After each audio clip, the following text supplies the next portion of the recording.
Bom dia a todas, bom dia a todos. Boa tarde a todas, boa tarde a todos. Boa noite a todas, boa noite a todos. Sejam muito bem-vindas e bem-vindos a esse nosso reencontro semanal.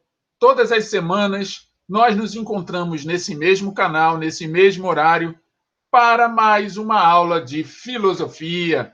Isso mesmo, hoje é aquele momento em que a gente para tudo que está fazendo, se concentra em si mesmo e permite que as informações cheguem até a nossa mente. Mas para que você faça isso, é necessário estar cuidadosamente preparado e preparada para assistir à aula. Pois bem, porque uma aula de filosofia, vocês sabem muito bem, mexe com a sua cabeça, faz com que você ferva os seus neurônios. Então, faça valer a pena esse momento que você vai estar aqui conosco durante os próximos minutos. E prepare-se adequadamente. Mas antes de a gente falar dessa questão do preparo adequado, vem comigo. Hoje eu estou apresentando aqui, logo no começo, o tema da aula. Nós viemos falando muitas coisas ao longo das semanas, eu ia falar dos semestres, ao longo das semanas, muitas informações estão chegando até vocês. Então, é importante vocês registrarem cada uma delas, colocarem suas dúvidas no caderno, fazer suas próprias perguntas, fazerem pesquisa na internet para encontrar respostas para aquelas perguntas que vocês ainda não respondem, mandar essas perguntas para nós aqui, via o chat, via YouTube, via e-mail, via sinal de fumaça, não importa. O que importa é vocês não permitirem que as suas dúvidas se acumulem. Então, o tema da aula de hoje, que nós vamos tratar, são regimes democráticos. Está aí na tela, é o tema que nós vamos falar hoje. Enfim, é uma temática que, se você não estiver atento, vai passar desapercebido muita coisa que a gente falou. Então, vamos fazer valer a pena esse momento. E para valer a pena esse momento, falo especificamente para você que está chegando agora. Nesse instante, nós vamos recuar um pouquinho nos slides e vamos apresentar a nossa preparação. É você que está chegando hoje pela primeira vez. Nós já estamos na aula 21, já ultrapassamos metade do ano letivo. Então, importante vocês que estão chegando agora entenderem quais são os métodos que eu utilizo para que a gente possa aprender e sair daqui melhores que estamos chegando. E uma das coisas que eu friso todas as aulas é a importância do material de estudo, o seu material de trabalho. Então, não adianta você sentar aqui diante de mim com o seu smartphone e não estiver paramentado como um estudante que você é. E todo estudante que se preza também é trabalhador. Já cansei de falar isso. E se é um trabalhador, precisa das suas ferramentas de trabalho. Não dá para ficar só assistindo a aula. Temos que escrever, temos que registrar. E por falar em registrar, este é o momento em que você pega o seu caderno, o seu livro, se você estiver com ele aí. Se não tem um livro, não tem problema. No final da aula, vocês já sabem, pelo menos quem já está aqui conosco, nós vamos disponibilizar as páginas que nós utilizamos como suporte para a preparação da aula. Então, aproveite aí, coloque logo a página do livro, 229 e 231. Se você está com o livro na mão, já abra na página 229. Muito bem. E se você não está com o livro na mão, também não tem problema. Mas registre a data de hoje. Sim, a data de hoje. Ela é histórica, ela é o seu registro de atividade. De que todas as semanas você está aqui comigo, assistindo aula a aula. Então, registre. Vai que a gente precisa no futuro. Então, registre a data de hoje. Aproveite e registre o nome da disciplina, filosofia. E, por último, coloque o nome do professor que está aqui embaixo. Coloque o nome do professor e agora a gente fez o nosso cabeçalho. Segunda etapa da nossa preparação é quando a gente escolhe um lugar para assistir a aula. E aí eu estou falando mais uma vez para aqueles que estão chegando pela primeira vez. Tudo bem, você já está com o seu material na mão, está com o seu caderno debaixo do braço, o livro debaixo do outro braço, o smartphone na mão, está todo apertadinho assim, né? Mas espera aí, você precisa de um lugar para você acompanhar a aula. Afinal de contas, o fato de nós estarmos separados fisicamente não significa que a aula não esteja acontecendo. É uma aula como outra qualquer, como se estivéssemos dentro da sala de aula na escola.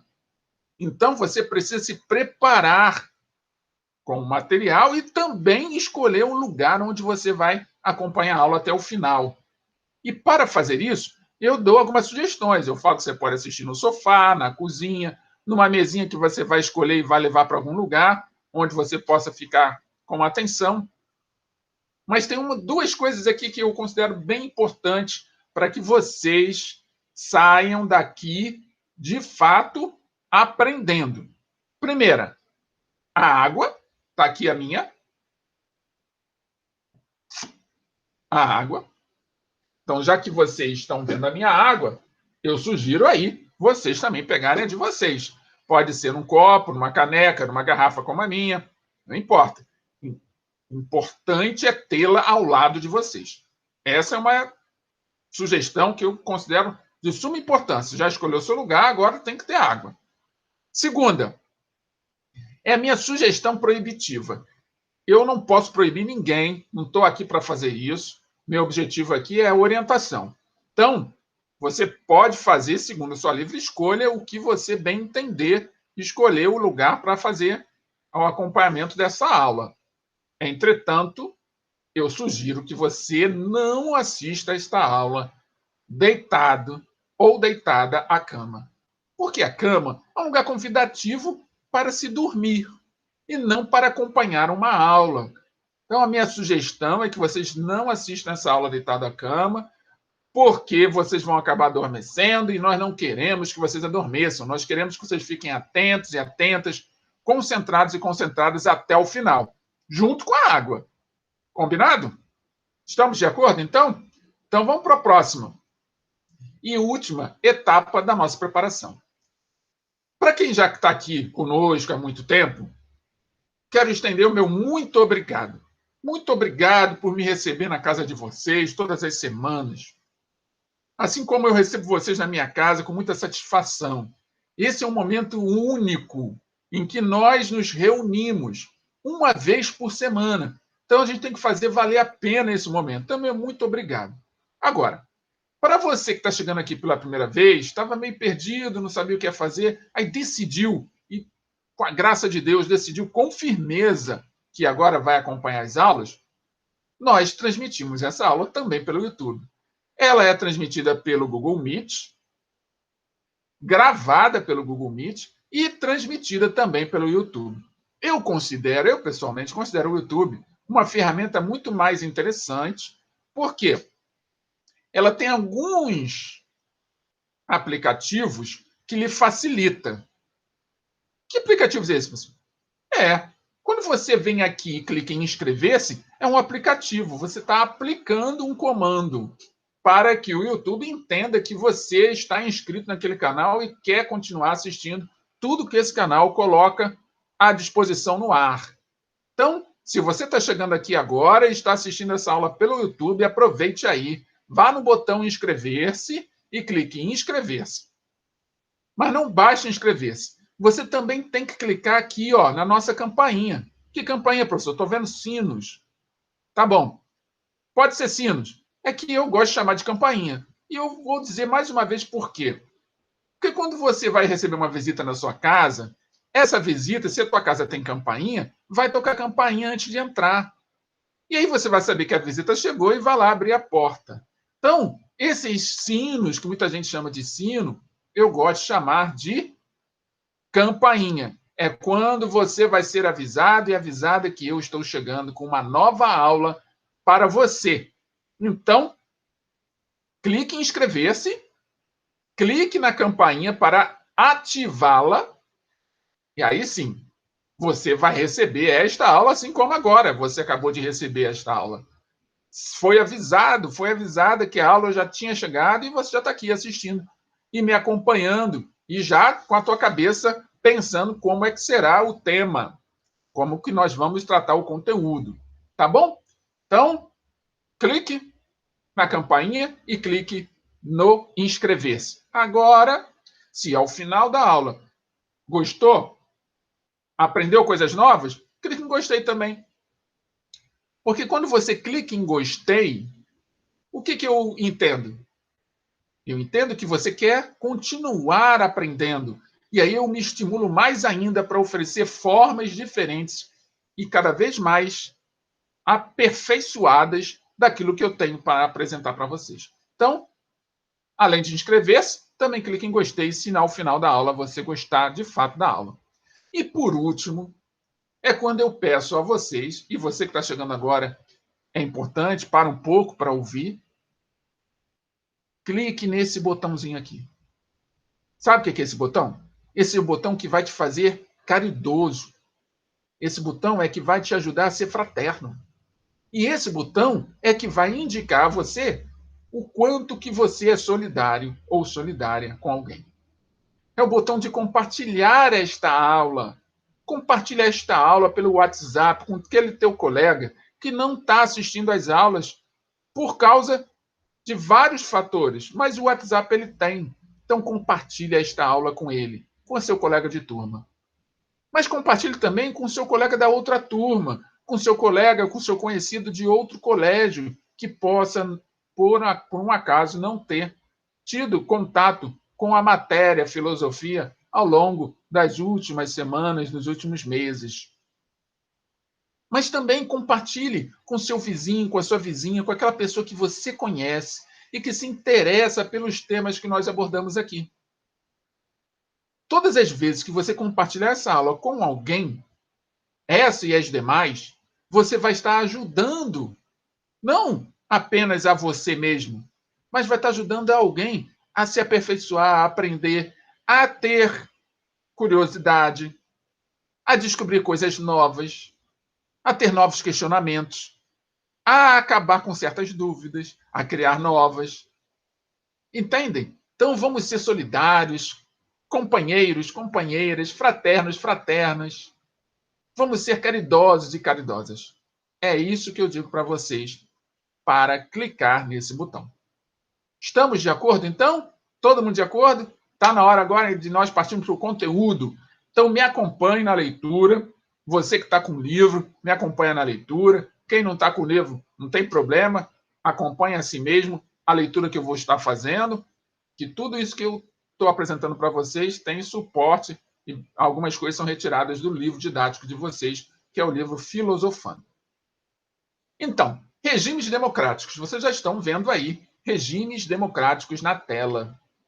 Alguém aí sabe o que é democracia?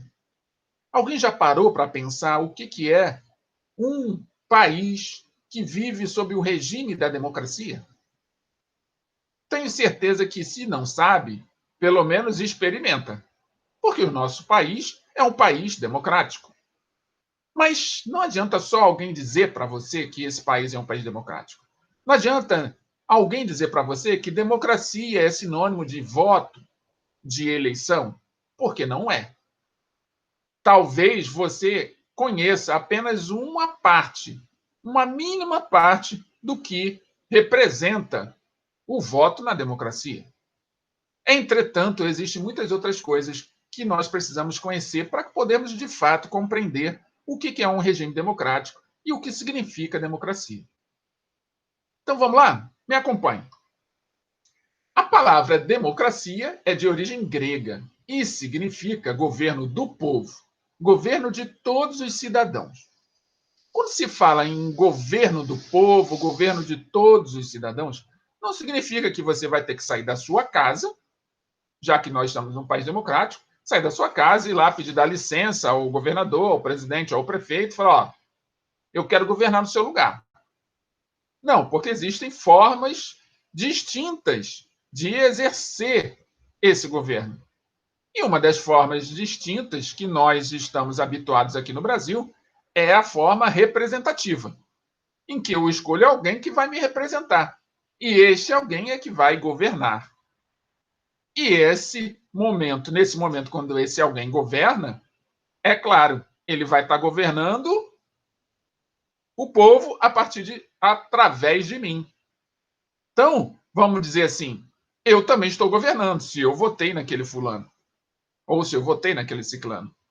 Entretanto, não basta apenas você votar, porque, como eu disse no começo, a democracia é muito mais que isso.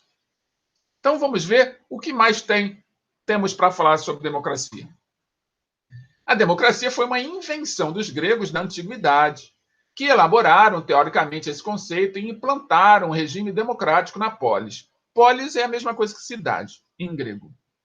Então, vejam só, aqui está uma imagem, né, um desenho, que simboliza a Grécia, e aqui estão os gregos, e vários gregos com o dedinho levantado. O que isso significa? É que na Grécia antiga, a democracia era vista como uma experiência única, onde todos os cidadãos gregos iam para a praça pública se reunir e lá cada um apresentava suas ideias para o governo daquela cidade, cada um dizia como que queria e ficavam ali horas e horas discutindo e debatendo até encontrar qual era a melhor ideia. E essa melhor ideia, dentro do possível, era se colocada em prática por eles mesmos. Então, vamos dizer assim, uma ideia que está além do nosso alcance, né? Porque, pensa, Grécia Antiga, menos habitantes, cidadãos não eram todos que eram cidadãos, mulheres, por exemplo, não participavam, escravos também não participavam. E olha que escravo, não estou falando de escravo ligado à África, não. Esses escravos eram escravos que eram professores, que eram dentistas, que tinham alguma especialidade, eram os que trabalhavam. Então, apenas os senhores, os homens de posse é que eram cidadãos. Então, era um número bem reduzido, então dava para se discutir, tomar as tomadas de decisão para a cidade. Agora, imagine num país como o nosso, 200 milhões de habitantes, como é que a gente vai se reunir em praça pública? Não tem nem praça que caiba tanta gente, não é verdade? Então, o fato de a democracia ter esse olhar na Grécia traz para a gente uma visão de que o debate na democracia é importante. Isso é uma herança. Para nós, de fato, vivermos num país democrático, precisamos discutir nossas ideias de diferentes formas, apresentando-as de diferentes maneiras. Não em praça pública com todo mundo reunido, mas cada um contribuindo da forma como lhe couber. E pode ser, por exemplo, você pode participar da democracia sendo um estudante ativo, dedicado, uma estudante ativa, dedicada, que faz suas tarefas, que debate em sala de aula, que apresenta as suas ideias. Isso é o exercício da democracia também, porque ela não está só apenas associada às questões partidárias, políticas, econômicas. Ela está em toda a sociedade, na forma como nós exercemos o nosso poder de argumentação diante de outros argumentos que, de repente, não são os melhores para o avanço daquele ambiente, daquele contexto em que eu estou inserido. Então, muitas vezes, vocês estudantes pensam que participar na aula é chato. Pode até ser, eu não vou dizer que não seja. Principalmente para aqueles que não querem participar, se torna chato. Só que quando você consegue romper essa barreira e você participa na aula, você está contribuindo para o crescimento seu, dos seus colegas, do professor, da própria escola. Então, ambientes educacionais onde existe muito debate, muita discussão sobre os assuntos que são abordados, ele é mais próspero e as dificuldades diminuem.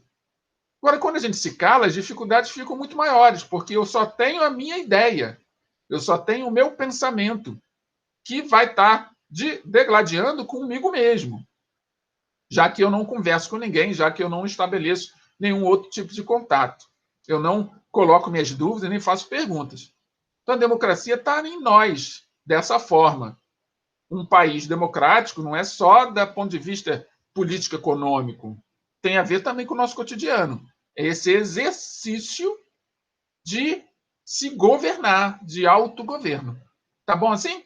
Podemos continuar então? Dúvidas, perguntas, podem ficar à vontade e usar os canais que vocês quiserem.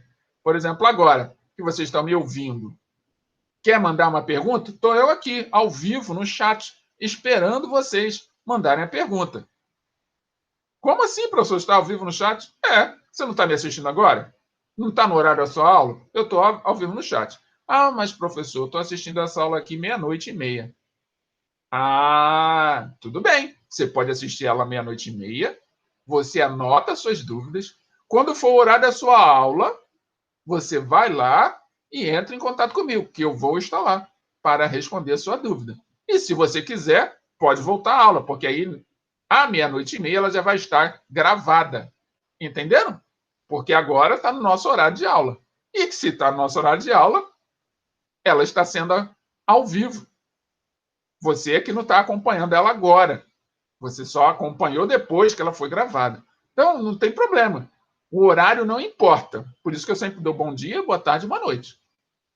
O que importa é que você registre aquilo que você quer perguntar e, quando for o horário da sua aula, você vai lá e manda a pergunta, manda aquela informação que você quer comentar, enfim.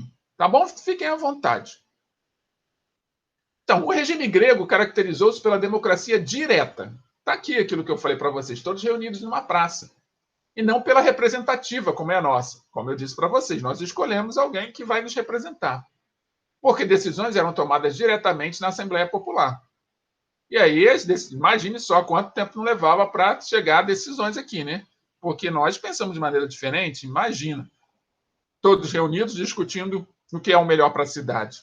Mas acaba sendo uma coisa interessante, se a gente parar para pensar um pouco, isso é um exercício interessante, mas não dá para ser macro, ou seja, com toda a população brasileira, por exemplo. Mas pode ser na sua família, pode ser na escola, pode ser na igreja, pode ser num grupo de amigos. Vamos exercitar esse poder, vamos exercitar esse regime democrático, tá bom? Prevalecia o pressuposto de que todos são iguais perante a lei. Isso lá na Grécia. Então, já que todos eram iguais perante a lei, que a gente chama de isonomia, e tem o mesmo direito à palavra, isegoria. Então, na Grécia, todos eram isônomos, ou seja, todos eram iguais perante a lei, pelo menos aqueles cidadãos ali, né? Eu falei para vocês, mulheres, escravos não participavam, crianças não participavam. E tinham o mesmo direito à palavra, que significa isegoria em grego. Então, eu poderia levantar a mão, sabe, que nem hoje. Hoje a gente tem aqui essas ferramentas para a gente se ver, para a gente conversar, para a gente bater um papo, para a gente dar aula, para a gente estudar, que é esses aplicativos que permitem as videoconferências. Nesse instante, agora, estou fazendo uma videoconferência com vocês. E se alguém levantar a mãozinha, eu vou saber que é fazer a pergunta. É igualzinho na Grécia. Lá nesse momento da Grécia antiga. Estavam todos reunidos em praça pública, alguém levantava a mãozinha sobre o assunto. Ah, eu acho que é isso, isso e isso. Ele podia estar sozinho. Mas se ele conseguisse convencer outros, ganhava repercussão aquela ideia. E aquela ideia podia ser colocada em prática. E aí era negociação em cima de negociação. Argumento contra argumento. É importante lembrar que na Grécia tinha muitos filósofos. E esses filósofos, é claro que faziam discípulos. E seus discípulos tinham muita retórica, que é essa forma de organizar o discurso. Então, é esse o ponto importante. Vamos entender que essa democracia grega é diferente da nossa democracia. O que nós podemos aproveitar são alguns elementos. Combinado? Então, o lugar do poder na democracia. Bem, existe poder em todos os lugares. Todos os lugares. Há poder até nessa garrafinha d'água aqui, ó, que eu estou pegando. Qual o poder dessa garrafinha d'água? Bem, ela tem um poder de conter o líquido dentro dela. E essa forma de contenção do líquido dentro dela facilita com que eu ingira o líquido dentro dela e coloque dentro do meu corpo. Imagine se eu tivesse aqui numa cachoeira. Para eu beber essa água, eu tinha que usar as minhas mãos, não é? E talvez eu não tivesse tanta habilidade para segurar a água, eu ia beber com mais dificuldade. Agora não. Ali, o poder na cachoeira é muito mais forte do que na garrafa. Mas dentro do contexto que nós estamos, seja num ambiente doméstico, fechado, é claro que não dá para ter uma cachoeira aqui dentro, porque ia alagar tudo, ia destruir as coisas. Então, há o poder aí. A cachoeira lá no meio da mata, no meio da serra, ela tem um poder. E esse poder, eles têm força lá na cachoeira, lá no meio da serra, lá no meio da mata. E lá é que nós temos que buscar absorver esse poder dentro daquele contexto, naquele meio ambiente. Já aqui dentro, na minha casa, na casa de vocês, a cachoeira não é bem-vinda. Porque lá ele pode ser um poder construtivo, que vai fazer a lixiviação, que vai permitir a renovação dos peixes, a renovação dos insumos que alimentam as árvores, vai fazer a limpeza. Olha que tanta coisa que tem poder a cachoeira. Agora, se for aqui em casa, ela vai ter um poder de destruição. Não deixa de ter poder, só que inverte. Então, tudo depende do contexto. Então, existe poder em tudo que é lugar. Agora, onde será o lugar do poder na democracia? Vejamos, então. Considerando que política significa o que se refere ao poder, resta nos perguntar qual é o lugar do poder na democracia. Antes de respondermos, anotem aí a nossa primeira palavra-chave: democracia. E voltemos à nossa pergunta. Qual é o lugar do poder na democracia? O que é para vocês? Onde é que fica o lugar do poder na democracia para vocês? Alguém? Dúvidas? Então vamos ver. Segundo a filósofa Marilena Chaui, uma filósofa brasileira, as determinações constitutivas do conceito de democracia são as ideias de conflito, abertura e rotatividade. O que isso significa, professor? Bem, se nós estamos falando de poder na democracia, assim como na cachoeira, esse poder pode construir ou destruir. Ele pode estabelecer um avanço ou um retrocesso. Tudo depende das partes, de quem está envolvido.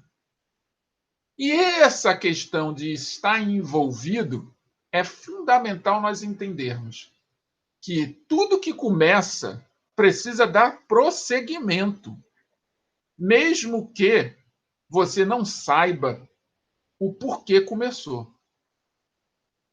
Mas desde que também você receba dentro desse processo do avanço benefícios em troca.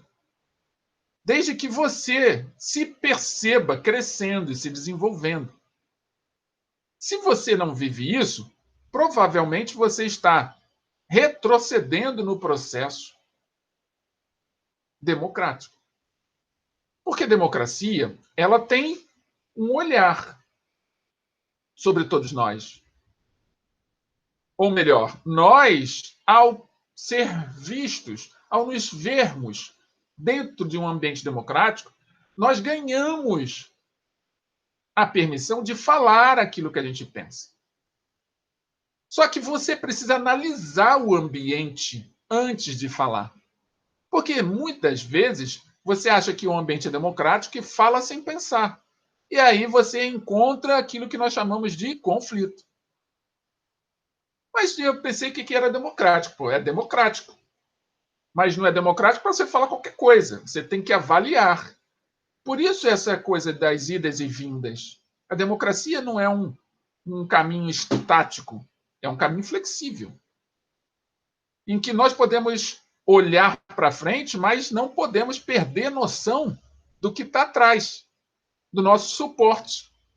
Porque se a gente enfrentar uma resistência na frente, a gente, sabendo onde está o nosso suporte, a gente consegue aguardar o tempo que for possível ou necessário para avançarmos. E é assim que acontece, por exemplo, no mercado de trabalho, que muitas empresas se dizem democráticas, que têm gestão democrática, e vocês que se interessam por administração, empreendedorismo, pois bem, aqui tem uma imagem que eu coloco para vocês. Tem uma pessoa né, uma figura humana aqui, chegando para um ambiente de trabalho com todas as suas ferramentas, com todas as suas coisinhas pessoais, e no outro lance ela já está saindo. Por quê? Porque ela não entendeu a democracia dentro da empresa. Eu trouxe esse exemplo voltado para o mercado de trabalho, porque é onde mais as pessoas confundem, porque elas ficam esperando que a empresa dê a elas o direito de falar. E elas questionam, essa empresa não é democrática, não permite eu falar. E quando elas falam, elas não falam com consciência, com argumento. Lembra lá a democracia grega? A democracia é o ambiente que lhe é oferecido. Entretanto, para que você fale, você tem que estudar, tem que buscar conhecer o outro, tem que construir argumentos bem ordenados, argumentos construtivos, que possam fazer com que o outro reflita. É esse o ponto, tá bom? Então, segundo a filósofa Marilena Chauí, as determinações constitutivas do conceito de democracia são as ideias de conflito, ou seja, existe conflito em democracia, abertura, ou seja, você tem que ser flexível, também está na democracia, e rotatividade. Hoje você está falando uma coisa, amanhã aparece uma outra pessoa falando uma coisa diferente de você e que está mais adequada e mais adaptada àquela circunstância do momento. Então é importante a gente estar sempre atento quando se fala de democracia, porque todo mundo acha que democracia é só você ter liberdade de falar o que você quiser. E não é bem assim. De acordo? Podemos continuar então? Dúvidas? Querem fazer algum comentário? Não? Posso prosseguir então? Beleza, então vamos lá. O que seria o conflito? Para muitos, o conflito carrega um sentido pejorativo. É entendido como algo para se evitar a qualquer custo. Não é bem assim, né? Contudo, divergir é inerente à sociedade pluralista, ainda mais uma sociedade como a nossa, que é múltipli... Vamos voltar aqui. Ainda mais uma sociedade como a nossa, que é múltipla, que tem muitas multiplicidades, que tem muita diversidade. Então, divergir numa sociedade assim, com muita diversidade, é natural. Então, a democracia respeita o pensamento divergente, os discursos plurais, bem como admite a heterogeneidade de interesses. Não existe homogeneidade num ambiente democrático ou num regime democrático. O que existe é conflito. E esse conflito não é um conflito de luta, de briga, de pancadaria, de agressão física, de agressão moral. Não. É um conflito que gera novas potencialidades em cada um de nós. É aquele conflito que nos demonstra, a partir do A mais B, como é que chegamos ao C. E quando nós chegamos ao C, que é o consenso, nós identificamos novas formas de fazer aquilo que nós sabemos fazer. Só que agora com um pedaço do olhar do outro. Compreendem isso? Então, o conflito ele é importante, mas ele precisa ser gerenciado, porque quando você não entende que a democracia ela pressupõe a existência do conflito, você pode confundir o conflito da discussão, do debate das ideias, com o conflito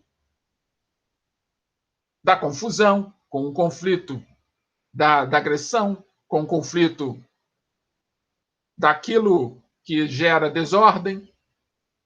Não é isso, entende? Então, esse conflito é um conflito afirmativo. Outra, abertura. O que seria abertura, então, que está na democracia? Na democracia, a informação circula livremente e a cultura não é privilégio de alguns.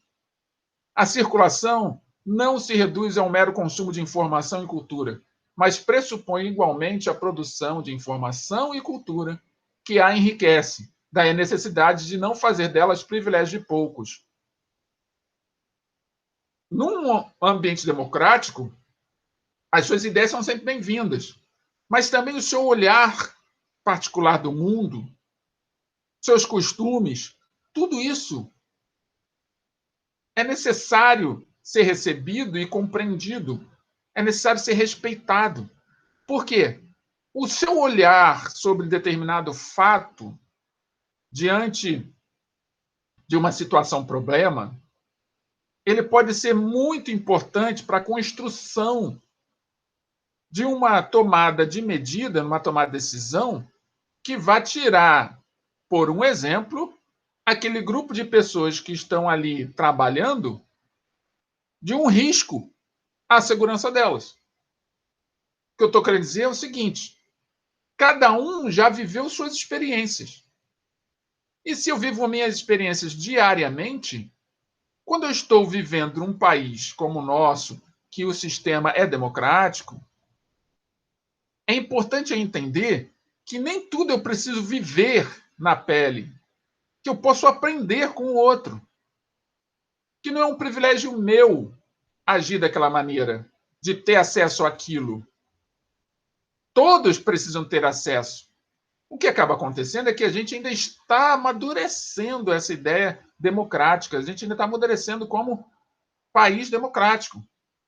Porque quando eu começar a entender que nesse país a democracia é feita cotidianamente por nós, através do respeito às diferenças, por um exemplo, tenho certeza, convicção plena, que nós avançaremos a passos largos.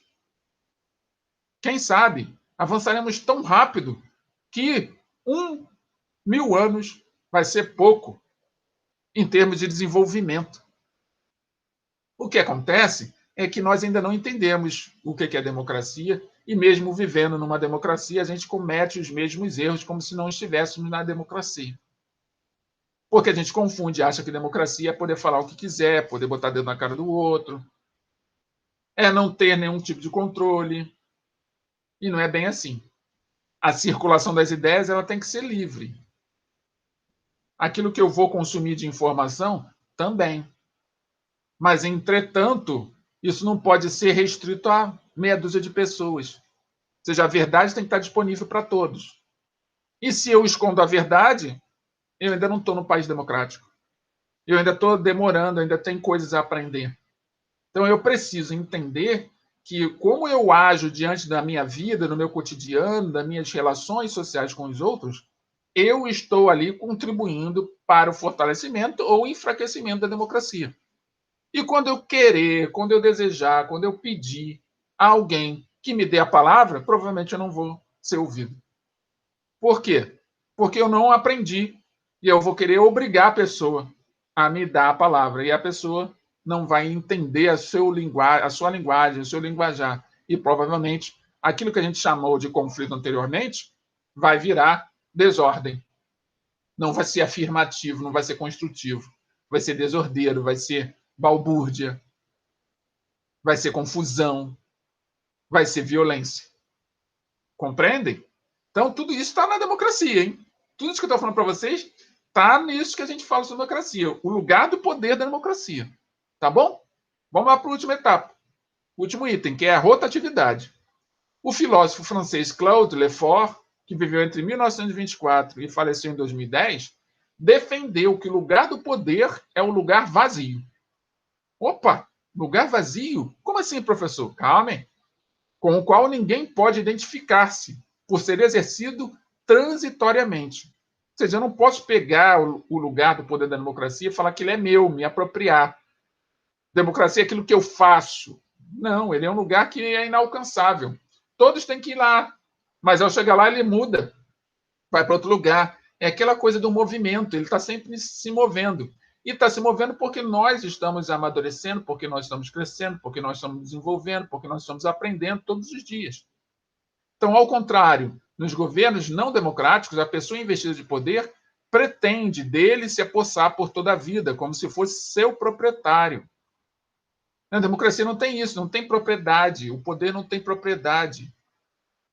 Tudo que a gente precisa é avançar, é aprender com os erros, sacudir a poeira e continuar em frente. É reconhecer que estamos errados, admitir que o outro está certo, porque antes é importante reconhecer que nós estamos errados, mas também, ao reconhecer, admitir que o outro está certo. Isso também é importante. Entendem? Que aí você vai dando abertura para novas formas de apresentar aquela ideia, a qual você ainda era rígida para você. E agora você flexibilizou, também se abriu. Compreende? Esses três elementos, então, o conflito, a abertura e a rotatividade, compõem o lugar de poder da democracia. Em qualquer lugar. Você pode ver isso na sua casa, no seu ambiente familiar, no seu ambiente religioso, no seu ambiente escolar, no seu ambiente de trabalho, no seu ambiente de amizades. Você pode ver isso em todos os lugares. Você sempre vai, se quiser viver com os outros de forma democrática, você vai encontrar o conflito no meio do caminho. Você vai ter necessidade de uma abertura de ideias e você vai ver a rotatividade. Ou seja, uma pessoa fala, outra depois a pessoa fala, daqui a pouco aquela que falou já não quer mais falar e a outra fala algo que ela disse e aí constrói um novo argumento, aí aquela que acabou de dizer pega o argumento que o fulano, que a outra pessoa disse e constrói de uma outra maneira, e todo mundo vai discutindo, debatendo até chegar a um consenso primário. Por que primário? Porque depois que o consenso primário foi feito, ele não vai virar uma verdade, ele vai virar apenas algo temporário que todos vão debruçar para pensar e refletir. E aí as decisões vão sendo tomadas a partir desse temporário, até surgir uma nova ideia que, opa, não é por aqui não, vamos por ali. E assim vai. Tá bom? Isso é democracia. Isso que estou apresentando para vocês é que, de fato, é democracia. Mas vamos prosseguir.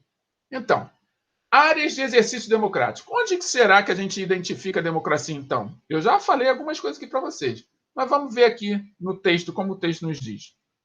Para compreendermos as contradições dos governos ditos democráticos, vejamos como os dois aspectos da democracia, a formal e substancial, expressam-se em 4 áreas possíveis de exercício democrático. Quais são as áreas possíveis de exercício democrático? A política, a área social, a área econômica e a área jurídica. Mas, professor, não tem área jurídica na minha casa. Como o senhor falou que a democracia pode ser exercida na minha casa? Sim, existe sim. Você não é filho do seu pai ou filha da sua mãe? Você não é? Claro que sou, professor. O senhor está falando coisas que eu não estou entendendo. Calma. Se você é filha deles ou filho deles, como é que você tem tanta certeza? Pô, professor, nasci deles, né, professor? Pô, minha mãe me deu a luz. Tá. Ela podia ter dado a luz a você e te dado para outra pessoa. Não podia? Não, minha mãe não faria isso.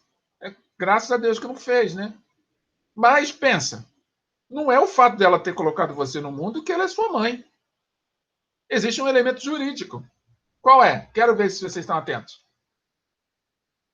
Certidão? Exatamente. A certidão de nascimento.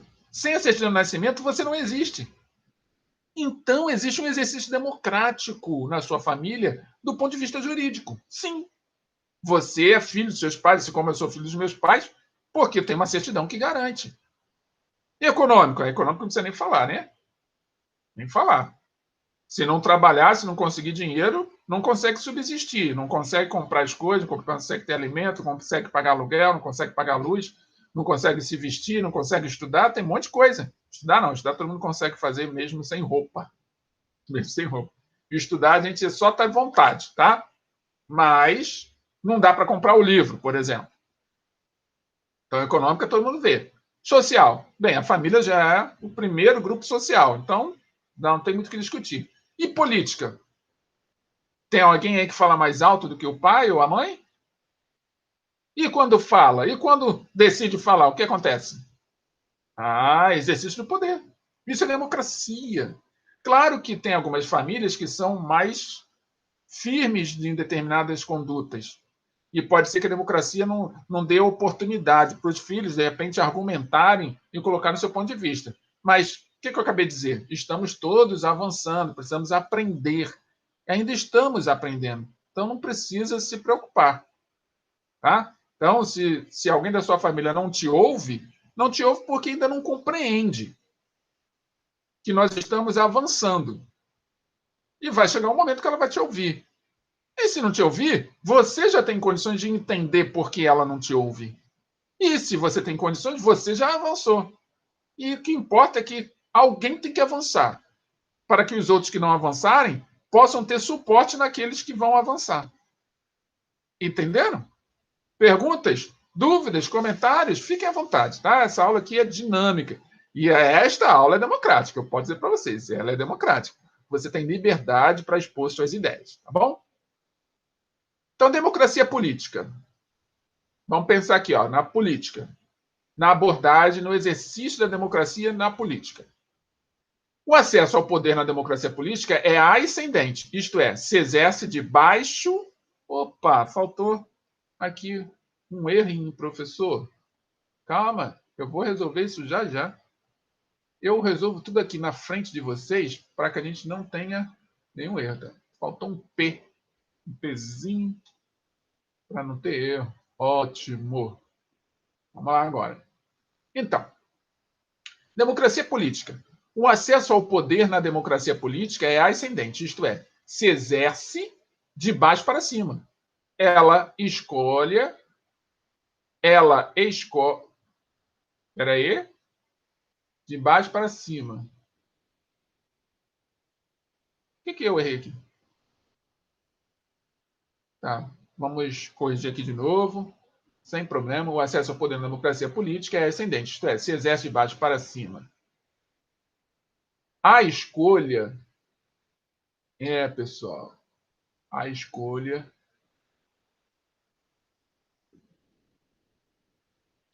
é popular. Vamos editar aqui na hora. O acesso ao poder da democracia política é ascendente, isto é, se exerce de baixo para cima. A escolha é popular e com garantia de oposição efetiva. Então, aqui a gente já está falando da democracia da política macro, daquela política onde existem os partidos, onde existem os representantes, porque a gente está falando de uma democracia onde eu tenho que escolher alguém para governar-me, que é a democracia representativa. Então, ela é ascendente. Você sempre tem alguém que manda mais que você. E isso vai, claro, ser, sim, oposição. Sempre vai ter oposição. Nessa hierarquia, nessa política ascendente, vai ter hierarquia. Sempre vai ter um órgão que manda mais do que o outro. Tá? Por isso é importante a regulamentação do sistema pluripartidário livre e do sufrágio universal. Para quem não sabe o que é sufrágio é voto. Sufrágio universal e secreto, bem como a transparência da ação de políticos. Então, aqui, o texto já está trabalhando um elemento que é macro, da democracia do ponto de vista macro, né? Da sociedade como um todo. Quando eu falei com vocês, eu estava falando da democracia voltada para o micro, para a nossa realidade, que para mim é até a mais importante. Essa macro, todo mundo já conhece, está na mão dos políticos, nos cargos públicos, nos cargos eletivos, que são adquiridos através de eleição. Então, nesse contexto, sempre vai haver contradição ou oposição. Lembram dos elementos? Conflito, abertura e rotatividade. Então, quem entra no cargo, sei lá, para prefeito, ele não vai ficar para prefeito para sempre. Vai existir conflito, vai existir oposição de ideias, e ele vai precisar ouvir. Se nós estivermos vivendo uma democracia plena, mesmo no aspecto macro, vai funcionar. Se nós não estivermos, não funciona. Então, nossa segunda palavra-chave é democracia política. Anotem aí, democracia política. Outro elemento lá da democracia, onde ela atua, o exercício da democracia. No social, democracia social. Numa democracia social, ninguém pode ser discriminado devido à renda, ao gênero, à etnia, à sexualidade, à crença ou por ser pessoa com deficiência. Se a democracia é social, todos têm os direitos iguais. A diversidade é que faz com que nós sejamos únicos. Então, direitos iguais para todos começam pelo direito à diversidade, de ser diferente. Então, na democracia social, não tem como haver discriminação. Bem, mais uma vez, a gente precisa parar um pouco e refletir. Ainda falta muito para a gente caminhar, não é verdade? Porque a gente ainda discrimina. Nós ainda vemos, em muitos lugares, pessoas ainda preconceituosas e discriminatórias. ou discriminantes, vamos chamar assim. Democracia econômica. O que seria democracia econômica? A democracia econômica consiste na justa distribuição de renda. Opa, e para tudo, né? Porque justa já é difícil, distribuição de renda já é mais difícil ainda. Não, claro que não. Justa significa equitativa, ou seja, está compatível com o que você aprendeu, com aquilo que você estudou, com aquilo que você exerce. Se existe diferença, essas diferenças não podem existir. E se a gente identifica a diferença, significa que a nossa democracia ainda tem muito a crescer, a se desenvolver. Então, outra coisa ligada à democracia econômica, oferta igual de oportunidade de trabalho. Outra, contrato livre, sindicato forte. Esses são aspectos formais, que podem levar ou não à efetivação da democracia de forma substancial. Bem, então, se vocês identificam alguma dessas coisas aqui que ainda não são cumpridas, pode ter certeza. Você e eu e muita gente ainda tem muita coisa a aprender sobre democracia. Surgiu a nossa terceira palavra-chave. Coloquei aí o sufrágio universal para que vocês registrem. Sufrágio universal é a mesma coisa que voto. E estamos chegando ao final da nossa aula. E como nós chegamos ao final da aula, nós chegamos com um exercício de fixação. Então, é chegada a hora de nós fazermos nosso exercício. Se você está aqui conosco até agora, daqui a pouquinho você vai receber um formulário de atividade com a letra A, B, C, D e E registrada e você acompanha a leitura junto comigo, anota a sua resposta no seu caderno, depois você passa o formulário de atividade. Quem está acompanhando pelo YouTube é só marcar a opção lá no comentário e a gente corrige, tá bom? Vamos à leitura do exercício. Nesse tipo de democracia, o povo participa diretamente, propondo, aprovando ou autorizando a elaboração de uma lei ou a tomada de uma decisão relevante pelo Estado. A atuação do povo não é exclusiva, pois age em conjunto com os representantes eleitos, que vão discutir, elaborar ou aprovar a lei. O texto faz referências a: letra A, democracia direta; letra B, democracia representativa; letra C, democracia semidireta; letra D, democracia moderna; e letra E, democracia pura. Escolha qual opção que vocês acham correta e registre a sua resposta lá no formulário de atividade e nos comentários do YouTube. Tá bom assim? Então, chegamos mais uma vez ao final de uma aula de filosofia e, antes de nos despedirmos, eu trago aquela mensagem de todas as semanas. E a mensagem de hoje é do filósofo romano Sêneca. Vamos ver o que Sêneca tem para nos dizer. O homem acredita mais com os olhos do que com os ouvidos. Por isso, longo é o caminho através de regras e normas, curto e eficaz através do exemplo. Vou repetir o que Sêneca nos disse. O homem acredita mais com os olhos do que com os ouvidos. Por isso, longo é o caminho através de regras e normas, curto e eficaz através do exemplo.